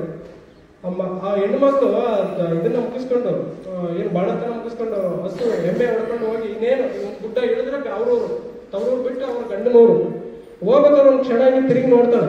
ಸುಮ್ಮನೆ ಅವ್ರ ತವ್ರ ಮನೆ ಕಡೆಗೆ ತಿರುಗಿ ನೋಡ್ತಾಳೆ. ಅಂದ್ರೆ ಆ ಭಾವನೆ ಎಷ್ಟಿದೆ ಅದರೊಳಗಡೆ, ನೀವು ವಸ್ತು ಯಾವ ರೀತಿ ಇದೆ ಅಂತ ಯೋಚನೆ ಮಾಡ್ಬೇಕು. ಆ ಒಂದು ಕ್ಷಣ ಭಾವನಾತ್ಮಕ ಕ್ಷಣ, ನಮ್ಮ ತಾಯಿ ಊರು ಬಿಟ್ಟು ನಾನು ಹೋಗ್ತಿದ್ದೀನಿ, ಎಷ್ಟು ನನಗೆ ಬಾಣತನ ಮಾಡಿ ನನ್ನ ಮಗನ್ನ ಅಥವಾ ಅವ್ರ ಮೊಮ್ಮಕ್ಕಳನ್ನ ಸಾಕೋದ್ರ ಜೊತೆಗೆ ನಾನು ಚೆನ್ನಾಗಿರ್ಲಿ ಅಂತ ಒಂದು ಎಮ್ಮೆ ಹೊಡೆದು ಕಳಿಸ್ಕೊಡ್ತಿದ್ರಲ್ಲ, ಅವ್ರ ಸೌರ ಮನೆ ಅಷ್ಟು ಚೆನ್ನಾಗಿರ್ಲಿ ಅಂತ ಅವರು ಹಾರೈಸ್ತಿದ್ರು ಹೆಣ್ಮಕ್ಳು ಹಿಂದೆ.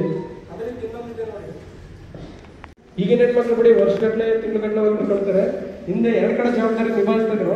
ಅಲ್ಲಿ ಒಂದು ಹೊರಟಿದೆ ನೋಡಿ, ಇಲ್ಲಿ ತವರೂರ ಆದಿಯಲ್ಲಿ ಕಲ್ಲಿಲ್ಲ ಮುಳ್ಳಿಲ್ಲ, ಸಾಸಿವೆಯಷ್ಟು ಮರಳಿಲ್ಲ, ಅಣ್ಣಯ್ಯ ಬಿಸಿಲಿನ ಬೇಗೆ ಸುಡಲಿಲ್ಲ. ಅಂದ್ರೆ ತವರ ಮನೆಗೆ ಹೋಗ್ಬೇಕು ಅಂತಂದ್ರೆ ನಮ್ಮ ಮನಸ್ಸು ಹೆಂಗಿರುತ್ತೆ ಅಂತಂದ್ರೆ, ಒಂದು ಕಲ್ಲು ಇಲ್ಲ ಮುಳ್ಳು ಇಲ್ಲ, ಬರೀ ಕಲ್ಲು ನಡ್ಕೊಂಡ್ರೆ ಬೇಗ ಒಂದು ಮನಸ್ಸು ಸೇರ್ಕೊಂಡ್ಬಿಡ್ತೀವಿ ಅಂತ ಅಷ್ಟು ಖುಷಿಯಿಂದ ಹೋಗ್ತಿದ್ರು ಅಂತ. ಒಂದು ಸಾಸಿವೆ ಎಷ್ಟು ಒಂದು ಮರಳು ಕೂಡ ಕಾಲಿಗೆ ಸಿಗಲ್ಲ ಅಂತ ಅರ್ಥ. ಅಂದ್ರೆ ಎಷ್ಟು ಭಾವನೆ ತುಂಬಿದೆ ಅಂತ ಹೆಣ್ಮಕ್ಳ ತವರ ಮನೆ ಬಗ್ಗೆ ಎಷ್ಟು ಭಾವನೆ ತುಂಬಿದೆ ಅಂತ ನಾವೆಲ್ಲರೂ ಕೂಡ ಯೋಚನೆ ಮಾಡ್ಬೋದು. ಅದೇ ರೀತಿ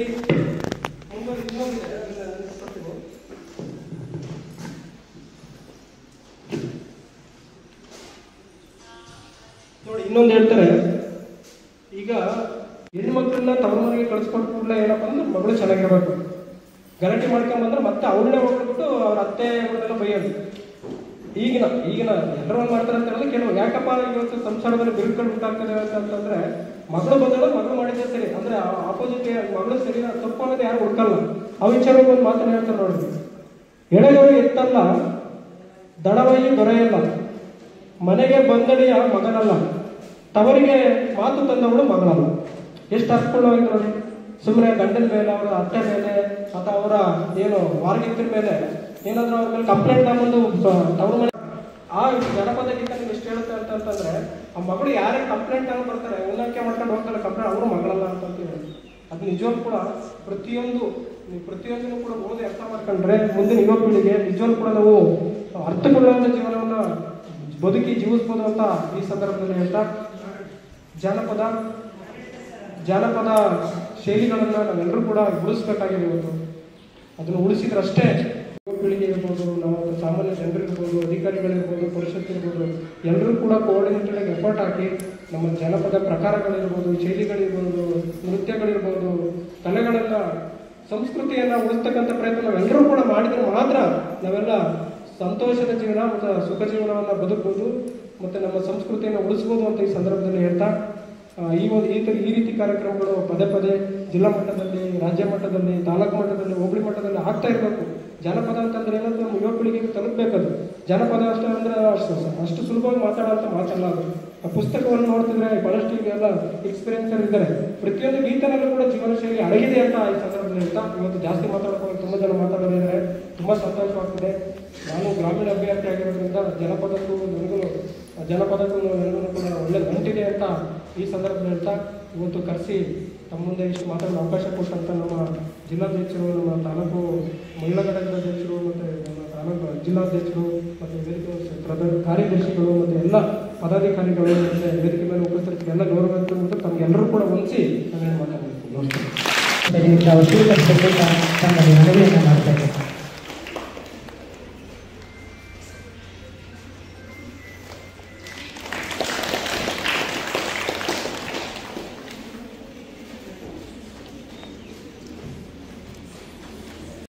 ಇರುವಂತಹ ಎಲ್ಲ ಜಾನಪದ ಬಂಧುಗಳಿಗೆ, ಯುವ ಮನಸ್ಸುಗಳಿಗೆ ನಾನು ಮೊದಲಿಗೆ ಇಂತಹ ಒಂದು ಸುಂದರ ಕಾರ್ಯಕ್ರಮಕ್ಕೆ ಸಾಕ್ಷಿಯಾಗಿದ್ದಕ್ಕೆ ಹೃದಯಪೂರ್ವಕ ಅಭಿನಂದನೆಗಳನ್ನು ಹೇಳ್ತೇನೆ. ಇವತ್ತು ಬೆಳಗ್ಗೆಯಿಂದ ನೋಡ್ತಾ ಇದ್ದೀವಿ ಮಕ್ಕಳ ಕಾರ್ಯಕ್ರಮ ಆರಂಭ ಆಗೋದಕ್ಕೆ ಮೊದಲೇ ನಿಮಗೆ ಜಾನಪದ ಅಂದರೆ ಏನು ಅಂತ ಅನ್ನೋದನ್ನು ನಮ್ಮ ಇಲ್ಲಿಯ ಹಿರಿಯ ಕಲಾವಿದರು ನಿಮಗೆ ಹಾಡುಗಳನ್ನು ಹೇಳ್ಕೊಡ್ರ ಮೂಲಕ ತೊಡಗಿಕೊಳ್ಳುವ ಹಾಗೆ ಮಾಡಿದ್ರು. ಅನಂತರ ಕೂಡ ಸಾಕಷ್ಟು ಒಳ್ಳೆಯ ಮಾತುಗಳು ನಿಮ್ಮ ಮನಸ್ಸನ್ನು ಮುಟ್ಟಿದ್ದಾವೆ. ಅದರಲ್ಲೂ ಮುಖ್ಯವಾಗಿ ನಮ್ಮ ಕಾನ್ಫರೆನ್ಸಲ್ಲಿ ಮಾತಾಡ್ತಾ ಒಂದು ಮಾತನ್ನು ಹೇಳಿದರು, ನಮ್ಮ ಭಾರತೀಯ ಸಂಸ್ಕೃತಿ ಪರಂಪರೆನೇ ತುಂಬ ವಿಶಿಷ್ಟವಾಗಿರೋದು. ಆ ಸಂಸ್ಕೃತಿಯಲ್ಲಿ ಕರ್ನಾಟಕದ ಪರಂಪರೆ ಇನ್ನೂ ವಿಶಿಷ್ಟ. ಮತ್ತು ಮುಂದಕ್ಕೆ ಹೋಗ್ಬೇಕಂದ್ರೆ ಅದರಲ್ಲಿ ಚಿಕ್ಕಮಗಳೂರು ಜಿಲ್ಲೆಯ ಸಂಸ್ಕೃತಿ ಮತ್ತು ಪರಂಪರೆಗೆ ಅದರದೇ ಆದಂತಹ ವೈವಿಧ್ಯಮಯವಾದಂತಹ ಒಂದು ಆಚರಣೆಗಳಿದ್ದಾವೆ, ಹಿನ್ನೆಲೆಗಳಿದ್ದಾವೆ. ಮಲೆನಾಡು, ಅರೆಮಲೆನಾಡು ಮತ್ತು ಬಯಲುಸೀಮೆ ಹೀಗೆ ಮೂರರ ಸಂಗಮವಾಗಿರುವಂತಹ ಈ ಒಂದು ಜಿಲ್ಲೆಯಲ್ಲಿ ಅತ್ಯಂತ ವಿಶಿಷ್ಟವಾದಂತಹ ಸಂಸ್ಕೃತಿಯ ಕೊಡುಗೆಗಳು ನಡೆದಿದ್ದಾವೆ.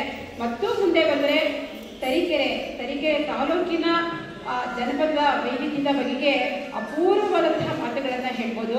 1967ರಲ್ಲೇ ಪ್ರಪ್ರಥಮ ರಾಜ್ಯ ಮಟ್ಟದ ಜಾನಪದ ಸಮ್ಮೇಳನ ನಡೆದದ್ದು ತರೀಕೆರೆಯಲ್ಲಿ.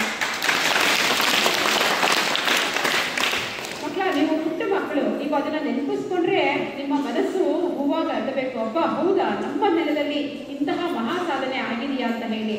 ಅದರ ಅಧ್ಯಕ್ಷತೆಯನ್ನು ವಹಿಸಿದ್ದವರು ದತ್ತಾತ್ರೇಯ ರಾಮಚಂದ್ರ ಬೇಂದ್ರೆಯವರು. ಮತ್ತೆ ಅಲ್ಲಿಗೆ ಉದ್ಘಾಟಕರಾಗಿ ಆಗಮಿಸಿದವರು ಮೈಸೂರಿನ ಅವತ್ತಿನ ಮಹಾರಾಜರಾಗಿ ರಾಜ್ಯಪಾಲರಾಗಿದ್ದಂತಹ ಜಯಚಾಮರಾಜೇಂದ್ರವರು. ಮತ್ತು ಇಂತಹ ಒಂದು ಮಹಾನ್ ಕಾರ್ಯವನ್ನ ಸಂಘಟನೆ ಮಾಡಿದ್ದು ಇಲ್ಲೇ ನಮ್ಮ ಹತ್ತಿರದ ಗೊಂಡೇನಹಳ್ಳಿಯ ಗೋರು ಚೆನ್ನಬಸಪ್ಪ ಅವರು. ಇವತ್ತಿಗೂ ಕೂಡ ಜನಪದ ಅಂತ ಅಂದರೆ ಅವರು ಅತ್ಯಂತ ಆರ್ದ್ರ ಆಗ್ತಾರೆ. ಜನಪದವನ್ನ ಅತ್ಯಂತ ಒಳ ಮನಸ್ಸಿನಿಂದ ಅವರು ಆಸ್ವಾದಿಸ್ತಾರೆ. ಜನಪದ ಕಲಾವಿದರಿಗೋಸ್ಕರ ತಮ್ಮ ಇಡೀ ಜೀವನವನ್ನ, ಇಡೀ ಆದಾಯವನ್ನ ಮುಡಿಪಾಗಿಟ್ಟಿದ್ದಾರೆ.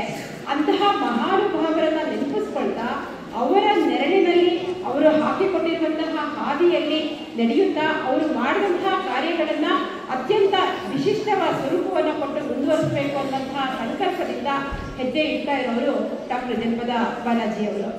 ಸರ್, ಅವರು ತಮಗೆ ಹೇಳಿದ ಹಾಗೆ 10 ವರ್ಷಗಳಿಂದ ಮಾಡ್ತಾ ಇರುವಂತಹ ಕಾರ್ಯಕ್ರಮ ಇದು. ನಮ್ಮ ಈ ಕನ್ನಡ ಜನಪದ ಪರಿಷತ್ತನ್ನು 10 ವರ್ಷಗಳಿಂದ ಹುಟ್ಟು ಹಾಕಿದ್ದಾರೆ. ಆದರೆ ಅದಕ್ಕೆ ನೀವು ಹೇಳಿದ ಹಾಗೆ 30 ವರ್ಷಗಳ ಹಿನ್ನೆಲೆ ಇದೆ, ಅಡಿಪಾಯ ಇದೆ. ಆ ಅಡಿಪಾಯದವನ್ನ ಇಟ್ಕೊಂಡು ಅತ್ಯಂತ ಸುಭದ್ರವಾಗಿ ಈ ಒಂದು ಪರಿಷತ್ತನ್ನು ಕಟ್ಟಿ ಇದನ್ನ ಪ್ರತಿ ಹಳ್ಳಿಗೂ ಕೂಡ ತೆಗೆದುಕೊಂಡು ಹೋಗ್ತಾರೆ. ಮಾಡ್ಕೊಳ್ತಾ ಇದ್ದಾರೆ. ಒಂದು ವ್ಯವಸ್ಥೆಯ ಸರ್ಕಾರದ ವ್ಯವಸ್ಥೆಯಲ್ಲಿ ಮಾಡಲಿಕ್ಕೆ ಆಗದೇ ಇರುವಂತಹ ಒಂದು ಅತ್ಯಂತ ಕಾರ್ಯವನ್ನ ಇವರು ಏಕಾಂಗಿಯಾಗಿ ಆರಂಭ ಮಾಡಿದ್ರು. ಆದರೆ ಇವತ್ತು ಇವರ ಬೆನ್ನ ಹಿಂದೆ ಲಕ್ಷಾಂತರ ಜನ ಕಲಾವಿದರು ಇವರ ಬೆನ್ನ ಹಿಂದೆ ಇದ್ದಾರೆ. ಆ ಕಲಾವಿದರಿಗೆ ಬೇಕಾಗಿರೋದು ನಿಮ್ಮ ಜೊತೆಗೆ ನಾವಿದ್ದೇವೆ ಅನ್ನುವಂತಹ ಒಂದು ಅಭಿಮಾನ. ಇವರು ಅದನ್ನು ಕೊಡ್ತಾ ಕೊಡ್ತಾ ಅವರಿಗೆ ಧೈರ್ಯವನ್ನ, ಅವರಿಗೆ ಬೇಕಾಗಿರುವಂತಹ ದೈನಂದಿಕ ಉಪಕರಣಗಳನ್ನ ಮತ್ತೆ ಅವರ ಊಟಕ್ಕೆ ಬೇಕಾಗಿರುವಂತಹ ಅನುಕೂಲಗಳನ್ನು ಕೂಡ ಮಾಡಿಕೊಳ್ಳೋದ್ರ ಮೂಲಕ ಜನಪದರ ಆಗು ಹೋಗುಗಳನ್ನ ನಿತ್ಯ ಅವರು ಅನುಭವಿಸ್ತಾ ಇದ್ದಾರೆ, ಆನಂದಿಸ್ತಾ ಇದ್ದಾರೆ. ಆ ಕಾರಣದಿಂದ ಜನಪದರಿಗೆ ಅವರು ಹತ್ತಿರ ಆಗ್ತಾ ಇದ್ದಾರೆ. ಈ ತರ ಜಾನಪದ 101 ಇಂತಹ ಹಲವಾರು ಕೃತಿಗಳನ್ನ ಮೊನ್ನೆ ಒಂದೇ ವ್ಯಕ್ತಿಯಲ್ಲಿ 4 ಕೃತಿಗಳು ಬಿಡುಗಡೆ ಆದವು. ಇನ್ನ 16 ಕೃತಿಗಳದ್ದು ಬಿಡುಗಡೆ ಆಗೋದಕ್ಕೆ ದಾರಿ ಕಾಯ್ತಾ ಇದ್ದಾರೆ. ಈ ಎಲ್ಲದರ ಹಿಂದೆ ಇರೋದು ಅವರ ಒಂದು ಕಮಿಟ್ಮೆಂಟ್, ಬದ್ಧತೆ. ಜನಪದರಿಗೋಸ್ಕರ ನಾನು ನಿಲ್ಲಬೇಕು, ಜನಪದರಿಗೋಸ್ಕರ ನಾನು ದುಡಿಬೇಕು, ಇದಕ್ಕೋಸ್ಕರ ಜನಪದ ಮನಸ್ಸುಗಳನ್ನ, ಜನಪದ ಮಿಡಿತದ ಮನಸ್ಸುಗಳನ್ನ ಒಗ್ಗೂಡಿಸ್ಕೊಳ್ಬೇಕು.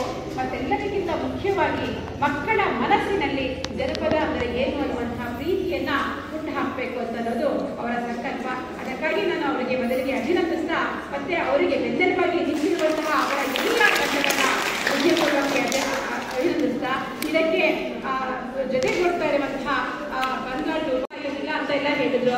ಆದರೆ ಅದೆಲ್ಲರಿಗಿಂತ ಸರಳವಾಗಿ ನೀವು ಹೇಳಿದ್ರಲ್ಲ, ಜನರು ತಮ್ಮ ಹೃದಯವನ್ನ ಬಳಸಿ ಆಡುವಂತಹ ಮಾತುಗಳನ್ನೇ ಜಾನಪದ. ಅದು ಹೃದಯದಿಂದ ಬರುತ್ತೆ ಜಾನಪದ. ಶಿಷ್ಟಪದಗಳು ಅಂತಂದ್ರೆ ಅದು ಮೆದುಳಿನಿಂದ ಬರುತ್ತೆ. ಅಂದ್ರೆ ಬುದ್ಧಿಯನ್ನ ಉಪಯೋಗಿಸಿ ನಾನು ಏನ್ ಹೇಳಿದ್ರೆ ತಪ್ಪು, ಏನ್ ಹೇಳಿದ್ರೆ ಸರಿ ಅಂತೆಲ್ಲ ಮಾತಾಡ್ತೀವಲ್ಲ, ಅದು ಶಿಷ್ಟ ಪದಗಳು. ಹೃದಯದಿಂದ ಬಂದದ್ದು, ಸಹಜವಾಗಿ ಬಂದದ್ದು, ಹೂವು ಅರಳಿದ ಹಾಗೆ ಅರಳಿಕೊಂಡು ಬರೋದು. ಮತ್ತೆ ಈ ಏನು ಶಿಷ್ಟ ಪದಗಳಿದಾವೆ ಅದಕ್ಕೆಲ್ಲ ತಾಯಿ ಬೇರಾಗಿರೋದು.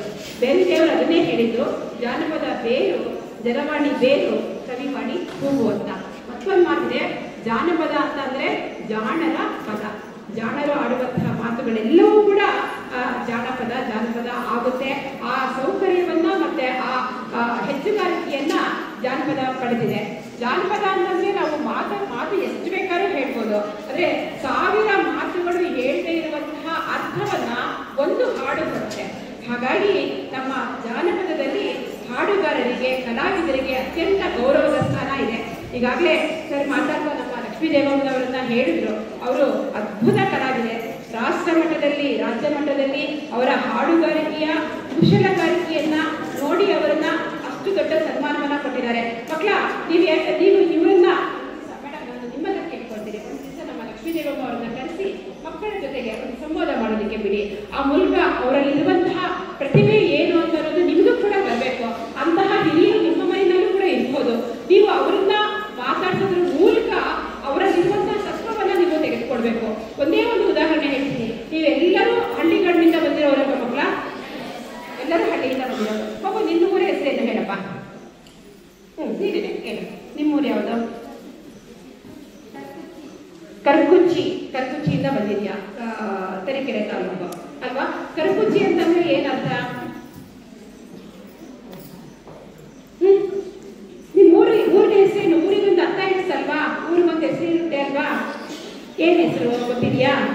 ಏನು ಕರ್ಕುಚ್ಚಿ ಅಂದ್ರೆ ಅರ್ಥ ಏನು ಮಗು? ಇವಾಗ ನಿನ್ನ ಹೆಸರೇನು ಹೇಳು? ಕೇಳಿಸ್ತಾ ಇಲ್ಲ.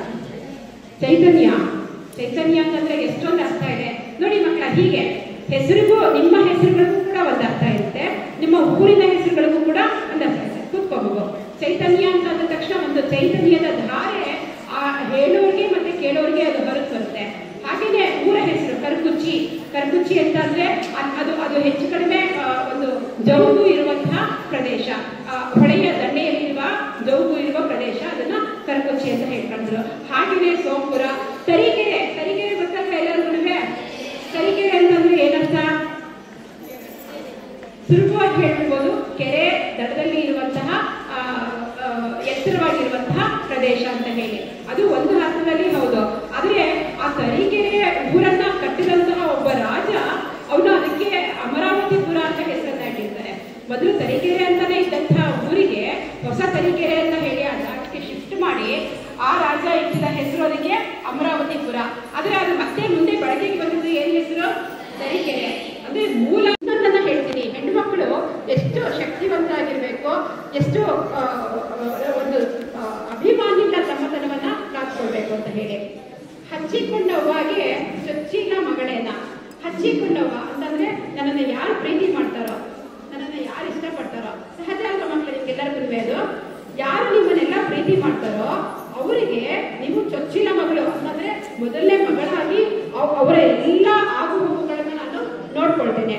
ಬಿಚ್ಚಾಡಿ ಕೊಡುವ ವೈರಿಯ ಮನೆ ಮುಂದೆ ಬಿಚ್ಚುಗತಿಯಾಗಿ ಹೊಳೆದೇನ. ಹಚ್ಚಿಕೊಂಡವ್ವಾಗೆ ಚೊಚ್ಚಿಲ ಮಗಳೇನ, ಬಿಚ್ಚಾಡಿ ಕೊಡುವ ವೈರಿಯ ಮನೆ ಮುಂದೆ ಬಿಚ್ಚುಗತಿಯಾಗಿ ಹೊಳೆದೇನ. ಎಂಥ ಅಭಿಮಾನದ ಮಾತು ನೋಡಿ ಹೆಣ್ಮಗಳದು. ನಾನು ಯಾರು ನನ್ನನ್ನ ಇಷ್ಟಪಡ್ತಾರೋ, ನನ್ನನ್ನ ಪ್ರೀತಿ ಮಾಡ್ತಾರೋ, ನನ್ನನ್ನ ನೋಡ್ಕೊಳ್ತಾರೋ ಅಂಥವ್ರಿಗೆ ನಾನು ಮಗಳ ರೀತಿಯಲ್ಲಿ ಅವರ ಸೇವೆ ಮಾಡ್ತೀನಿ. ಆದರೆ ಯಾರು ನನ್ನನ್ನ ಆಡ್ಕೊಳ್ತಾರೋ, ನನಗೆ ಆಗದೇ ಇರೋ ಕೆಲಸಗಳನ್ನ ಮಾಡ್ತಾರೋ ಅವರ ಮನೆ ಮುಂದೆ ಬಿಚ್ಚುಗತ್ತಿ ಅಂತಂದ್ರೆ ಕೇಳನ್ನೆಲ್ಲ ಕೊಚ್ಚಿ ಹಾಕುವಂತಹ ಒಂದು ಕತ್ತಿ, ಅಂತಹ ಸ್ವರೂಪದಲ್ಲಿ ನಾನು ನಿಲ್ತೇನೆ. ಅಂತಹ ಅಭಿಮಾನದ ಮಾತುಗಳನ್ನ ನಮ್ಮ ಗರತಿ ಹಾಡಿ ಹೋಗಿದ್ದಾಳೆ, ಅದನ್ನು ನಿಮಗೆ ಕಲಿಸಿ ಹೋಗಿದ್ದಾಳೆ. ಅಂತಹ ಅಭಿಮಾನವನ್ನ, ಅಂತಹ ಸ್ಥೈರ್ಯವನ್ನ, ಅಂತಹ ಒಂದು ದಾಸ್ಯವನ್ನ ಕೂಡ ನೀವು ಬೆಳೆಸ್ಕೊಳ್ಬೇಕು. ನೀವು ಖಂಡಿತ ಅಭಿವೃದ್ಧಿ ಆಗ್ತೀರಿ.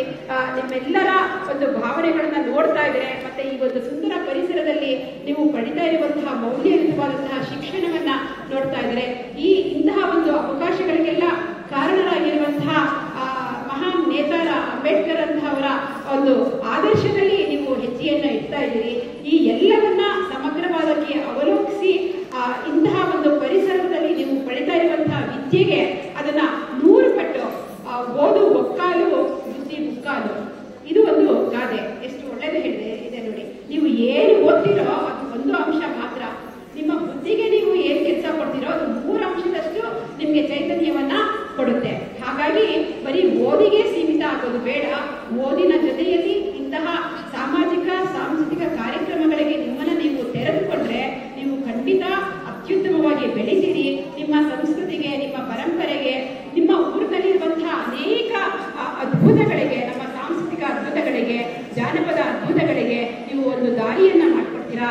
ಆ ಮೂಲಕ ಈ ಜಾನಪದ 101 ದಾರಿಯನ್ನ ನಿಮ್ಗೆ ತೋರಿಸ್ಕೊಡುತ್ತೆ. ನಿಮ್ಗೆಲ್ಲ ಬಹುತೇಕ ನಮ್ಮ ಕೊರೋನಾ ಸಂದರ್ಭದಲ್ಲಿ ಏನೆಲ್ಲ ಅನಾಹುತ ಆಯ್ತು ಅಂತ ಅನ್ನೋದು ನಿಮ್ಗೆ ಅರಿವಿಗೆ ಬಾರದೇ ಇರೋಷ್ಟು ಚಿಕ್ಕ ಮಕ್ಕಳು ನೀವು ಆ ಸಂದರ್ಭದಲ್ಲಿ. ಆದರೆ ಅವತ್ತು ಮನೆಯಲ್ಲೇ ಎಲ್ಲರೂ ಇರಬೇಕಾದಂತಹ ಒಂದು ಅನಿವಾರ್ಯತೆ ಸೃಷ್ಟಿಯಾಗಿತ್ತು. ಆ ಅನಿವಾರ್ಯತೆಯನ್ನು ಕೂಡ ಸಮರ್ಪಕವಾಗಿ ಬಳಸಿಕೊಂಡಂತಹ ಬಾಲಾಜಿ ಮತ್ತು ತಂಡದವರು ಮಾಡಿದ್ರು. ಅದು ಅಂತಹ 101 ಕಾರ್ಯಕ್ರಮಗಳನ್ನ ಮಾಡಿ ಅವನ್ನ ಈ ಒಂದು ಪುಸ್ತಕ ರೂಪದಲ್ಲಿ ಸಂಕಲನ ಮಾಡಿ ಅಂತಹ ಅಮೂಲ್ಯ ದಾಖಲೆಗಳನ್ನ ನಿಮ್ಮಂಥವರ ಕೈಗೆ ಕೊಟ್ಟು ಹೋಗ್ಬೇಕು ಅನ್ನುವಂತ ಒಂದು ಪ್ರೀತಿಯಿಂದ ಇದನ್ನ ಮಾಡಿದ್ದಾರೆ. ಈ ಪುಸ್ತಕವನ್ನ ಈಗ ನಿಮ್ಗೆ ಓದುವಷ್ಟು ಶಕ್ತಿ ನಿಮ್ಮ ಲೈಬ್ರರಿಯಲ್ಲಿ ಖಂಡಿತ ಇರುತ್ತೆ. ಪುಸ್ತಕದ ಹಾಡುಗಳನ್ನ ಇವತ್ತು ತಿರುವಾಗಿ ನಾಳೆಗೆ ಅದು ಒಂದೊಂದು ತ್ರಿಪದಿಯನ್ನು ಓದುವಂತ ಶಕ್ತಿ ಬರುತ್ತೆ. ಅನಂತರ ಇಡೀ ಲೇಖನವನ್ನ ಓದುವಷ್ಟು ನಿಮಗೆ ಪ್ರಬುದ್ಧತೆ ಬರುತ್ತೆ. ಅಂತಹ ಶಕ್ತಿ ಸಾಮರ್ಥ್ಯಗಳು ಸದಾ ನಿಮ್ದಾಗಲಿ. ಜಾನಪದಕ್ಕೆ ನೀವು ಹತ್ತಿರ ಆಗಿ, ಯಾವತ್ತು ನೀವು ಮಣ್ಣಿಗೆ ಹತ್ತಿರ ಆದಷ್ಟು ಕೂಡ ನಿಮ್ಮ ಸತ್ವ ಅತ್ಯಂತ ಸಮೃದ್ಧವಾಗಿ ಬೆಳೆಯುತ್ತೆ ಅಂತ ಹೇಳಿ ಆಶಿಸ್ತಾ ಇಂತಹ ಒಂದು ಅಪರೂಪದ ಕಾರ್ಯಕ್ರಮದಲ್ಲಿ ಭಾಗಿಯಾಗೋದಕ್ಕೆ ಅವಕಾಶ ಕೊಟ್ಟಂತಹ ಎಲ್ಲರಿಗೆ ನಾನು ಹೃದಯಪೂರ್ವಕವಾಗಿ ವಂದಿಸ್ತೇನೆ. ನಮಸ್ಕಾರ. ಸಮ್ಮೇಳನದ ರಾಜ್ಯಾಧ್ಯಕ್ಷರಾದ ಬಾಲಾಜಿಯವರೇ ಹಾಗೂ ಜಿಲ್ಲಾಧ್ಯಕ್ಷರಾದ ವಿಶಾಲಾಕ್ಷಿ ಮೇಡಮ್ ಅವರೇ ಹಾಗೂ ನಮ್ಮ ಏನು ಈಗ ಪುಸ್ತಕವನ್ನು ಬಿಡುಗಡೆ ಮಾಡಿರ್ತಕ್ಕಂಥ ನಮ್ಮ ಉಪಾಧಿಕಾರಿಗಳಾದ ಕಾಂತರಾಜ್ ಸರ್ ಅವರೇ, ಮಂಜುಳಾ ಮೇಡಮ್ ಅವರೇ ಹಾಗೂ ಈ ವೇದಿಕೆಯಲ್ಲಿ ಇರ್ತಕ್ಕಂಥ ಎಲ್ಲ ಕನ್ನಡ ಸಾಹಿತ್ಯ ಪರಿಷತ್ತಿನ ಎಲ್ಲ ಸದಸ್ಯರುಗಳೇ ಹಾಗೂ ಮುಖ್ಯವಾಗಿ ಜಾನಪದ ಸದಸ್ಯರುಗಳೇ ಹಾಗೂ ಈ ಒಂದು ಕಾರ್ಯಕ್ರಮಕ್ಕೆ ಆಗಮಿಸಿರ್ತಕ್ಕಂಥ ಸುತ್ತಮುತ್ತಲಿನ ಗ್ರಾಮಸ್ಥರೇ, ಮುಖ್ಯವಾಗಿ ಈ ಕಾರ್ಯಕ್ರಮವನ್ನು ನೋಡಲಿಕ್ಕೆ ಬಂದಿರತಕ್ಕಂಥ ಒಂದು ಸ್ಕೂಲಿನ ಮಕ್ಕಳುಗಳೇ ಹಾಗೂ ಮಾಧ್ಯಮ ಮಿತ್ರರೇ, ಇದುವರೆಗೆ ಹೇಳಿದ ಹಾಗೆ ಒಂದು ಬಹಳ ಉತ್ತಮವಾದ ಕಾರ್ಯಕ್ರಮ. ನಾವೆಲ್ಲ ಕೂಡ ಈ ಕಾರ್ಯಕ್ರಮದಲ್ಲಿ ಭಾಗವಹಿಸಿದ್ದೀವಿ ಅಂತ ಹೇಳ್ಕೊಳ್ಳೋದು ಖುಷಿಯಾಗುತ್ತೆ. ನಮ್ಮ ವಿಶಾಲಾಕ್ಷಿ ಮೇಡಮು ನಮ್ಮ ಇಲಾಖೆಯವರಾಗಿರೋದ್ರಿಂದ ಅವರು ನಮ್ಮೇಲೆ ಭಾಳಷ್ಟು ಮೊನ್ನೆಯಿಂದಲೂ ಕೂಡ ತಾವು ಬರಲೇಬೇಕು ಸರ್, ಕಾಂತರಾಜ್ ಸರ್ ನೀವು ಬರಲೇಬೇಕು, ಯಾರು ಬರ್ತಾರೋ ಬಿಡ್ತಾರೋ ಗೊತ್ತಿಲ್ಲ, ಬರಲೇಬೇಕು ಅಂತ. ಸೊ ಇಲ್ಲಿ ಬಂದು ನೋಡಿದ್ರೆ ಗೊತ್ತಾಯಿತು ಇದು ಭಾಳ ಉತ್ತಮವಾದ ಕಾರ್ಯಕ್ರಮ. ಇದು ಇಲ್ಲಿ ಅವರು ಸ್ವಇಚ್ಛೆಯಿಂದ ಮಾಡಿರ್ತಕ್ಕಂಥ ಕಾರ್ಯಕ್ರಮ ಅಂತ ನಾನು ಕಂಡಿರೋದು. ಇದು ಯಾವುದೇ ಒಂದು ಸರ್ಕಾರದ ಪ್ರೋತ್ಸಾಹ ಇಲ್ಲದೆ ಅವರೇ ಓನಾಗಿ ಕಾಂಟ್ರಿಬ್ಯೂಷನ್ ಮಾಡಿ ಕೆಲವೊಂದು ಕಾರ್ಯಕ್ರಮ ನಾನು ಪಾರ್ಟಿಸಿಪೇಟ್ ಮಾಡಿದ್ದೀನಿ ಅವರ ಕಾರ್ಯಕ್ರಮಗಳಲ್ಲಿ. ಮಹಿಳೆಯರ ಕಾರ್ಯಕ್ರಮಗಳು 2-3 ಈ ಥರ ಕಾರ್ಯಕ್ರಮಗಳಾಗಿವೆ.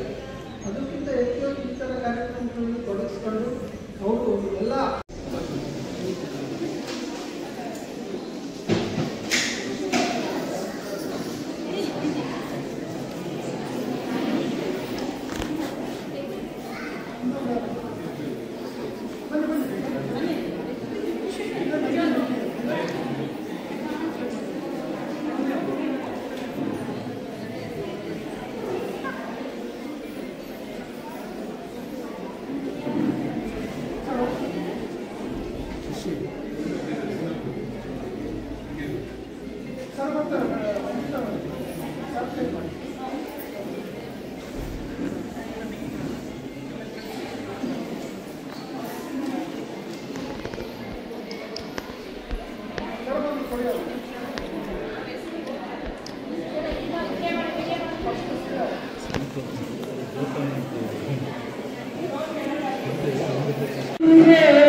ಕಲಿತವರ ಕಾಮಧೇನು ಕಲಿಯದವರ ಕಲ್ಪವೃಕ್ಷ.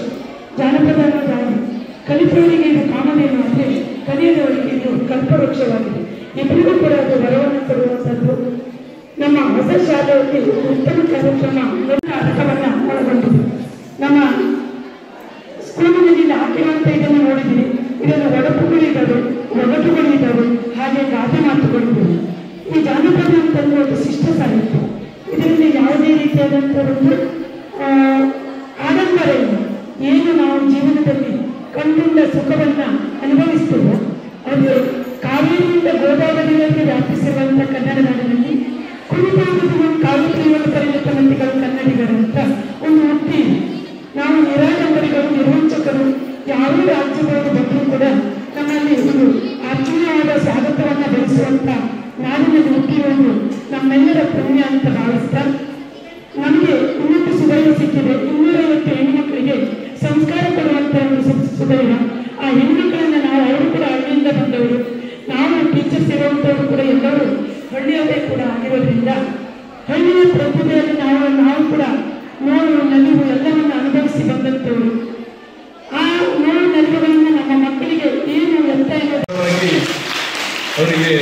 ಅಭಿನಂದನೆ ಸಲ್ಲಿಸಲಾಗ್ತದೆ. ದಯಮಾಡಿ ವಿಶಾಲಕ್ಷಮ ಮತ್ತು ದೊಡ್ಡ ನೆರವೇರಿಸಿಕೊಡ್ಬೇಕು ಅಂತೇಳಿ ಕೇಳ್ಕೊಳ್ತೀನಿ.